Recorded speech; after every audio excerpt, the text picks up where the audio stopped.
Ethan Carter had never been good at first dates, especially not blind ones. After losing his wife 3 years ago, the very thought of starting over felt like betraying her memory. But tonight, as he nervously straightened his collar and looked around his small but cozy suburban home, he reminded himself that life had to go on, not just for him, but for his 6-year-old daughter, Lily. She was his reason, his anchor, his light in the darkest nights. The house still smelled faintly of the cookies they had baked earlier, and her laughter echoed faintly from her bedroom upstairs as she played with her dolls. Ethan had told her that Daddy was meeting a new friend tonight, and though she didn't fully understand, she'd hugged him and said, "Make sure she's nice, Daddy." That line kept replaying in his head as he walked toward the door when the doorbell finally rang. His heart thumped like a drum. He checked his reflection one last time in the hallway mirror, his blue eyes looking uncertain yet hopeful. When he opened the door, the woman standing there took his breath away, not because she was glamorous in the traditional sense, but because there was something so warm, so real, and so quietly beautiful about her. She had soft auburn hair that framed her gentle face, a hint of nervousness in her smile, and eyes that carried stories of their own. She wore a simple dress, elegant yet unpretentious, and held a small purse nervously in her hand. "Hi," she said, her voice soft but steady. "I'm Claire." Ethan smiled awkwardly. "Hi, Claire. I'm Ethan. Please, come in." But just as she stepped closer, she leaned slightly forward and whispered, almost apologetically, "Before I come in, I need to tell you something. My kids are in the car." Ethan froze. For a moment, he didn't know what to say. The words hung between them like a delicate thread, taut with emotion. She bit her lip, sensing his hesitation. "I didn't want to surprise you like this," she added quickly. "I know it's not normal. But the babysitter canceled at the last minute, and I didn't want to reschedule again. They're just sitting quietly. I can leave if it's too much." Her voice trembled slightly. Ethan's first instinct was confusion, then empathy. He knew too well the challenges of being a single parent, the constant balancing act between responsibility and the longing for companionship. He saw in her eyes the same exhaustion, the same hope he saw in his own reflection every morning. He smiled gently. "Wait here," he said, and without another word, he stepped past her, walking toward the driveway.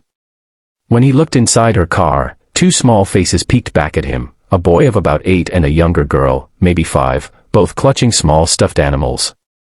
They stared at him cautiously until he waved, and the boy shyly waved back. Ethan felt something shift inside him, an invisible connection, a silent understanding. He walked back to Claire, who looked embarrassed and unsure. "Bring them in," he said softly. "It's cold outside, and I've got pizza in the oven. I'm sure they'd like that." Her eyes widened slightly in surprise. "Are you sure?" she asked. Ethan nodded. "I'm sure. I know what it's like." For the first time that evening, her smile turned genuine, filled with relief and gratitude. A few minutes later, the living room came alive with the sound of small footsteps and giggles. Lily had come down the stairs, curious about the new arrivals, and instantly bonded with Claire's daughter over their mutual love of dolls. The boys, Ethan's daughter and Claire's son, started a quiet but intense discussion about their favorite cartoons. Watching them, Ethan felt something stir deep in his heart, a sense of warmth he hadn't felt in years. Dinner turned into laughter. Claire was kind, attentive, and had a spark that made even awkward silences comfortable. She told stories about her kids, how she juggled 2 jobs, how she promised herself she'd never stop trying to give them a good life. Ethan listened, admiring her strength. He told her about Lily, how he'd learned to braid hair from YouTube videos, how he sometimes cried at night when he missed his wife but couldn't show it. There was no pretense between them, no attempt to impress. Just honesty. When the kids finished eating, Ethan set up a movie in the living room while he and Claire moved to the porch, sitting quietly under the soft glow of the porch light. The night air was cool, and the sound of distant crickets filled the silence between their words. Claire smiled faintly. "You probably think I'm crazy, bringing my kids to a blind date," she said. Ethan chuckled softly. "Not crazy. Brave. You did what you had to do." She looked at him, her eyes shimmering. "I didn't want to cancel. I've been on my own for 4 years. Every time I think about meeting someone, I back out. But tonight, I told myself I'd try. I guess life had other plans. He looked at her quietly for a long moment. Maybe life had the right plan, he said. She smiled, but there was a sadness behind it. Do you ever feel guilty for trying to move on? The question hit him like a wave. He looked down, his voice low.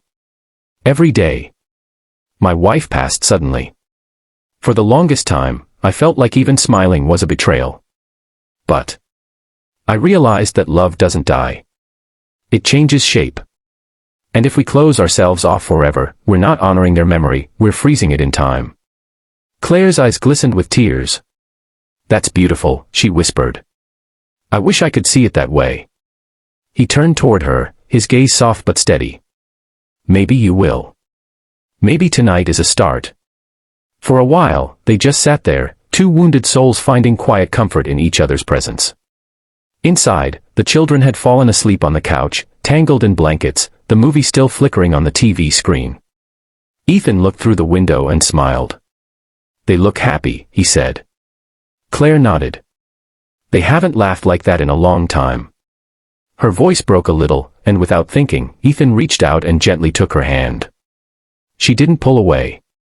The night stretched on, but neither wanted it to end. When it was finally time for her to go, Ethan walked her to the car. She turned to him before getting in. Thank you, she said softly. For tonight. For understanding. He smiled. Thank you for knocking on my door. Their eyes met for a lingering moment, and something unspoken passed between them, hope, fragile but real. As her car pulled away, Ethan stood there for a long time, hands in his pockets, the porch light casting a warm glow around him. He felt something he hadn't in years, a spark of possibility. When he turned back toward the house, he saw Lily half asleep on the couch, her tiny hand still holding onto the little girl's forgotten stuffed bunny. He smiled, picked her up gently, and whispered, maybe new beginnings come when we least expect them. The next morning, as sunlight streamed through the windows, Ethan found a small note on the doorstep. It read, Ethan, thank you for making us feel at home. The kids can't stop talking about Lily and the pizza. Maybe next time, you can meet them at the park. Claire. Ethan folded the note and tucked it into his pocket, his heart lighter than it had been in years. He didn't know where this would lead, but he knew one thing for sure, he was ready to let life surprise him again.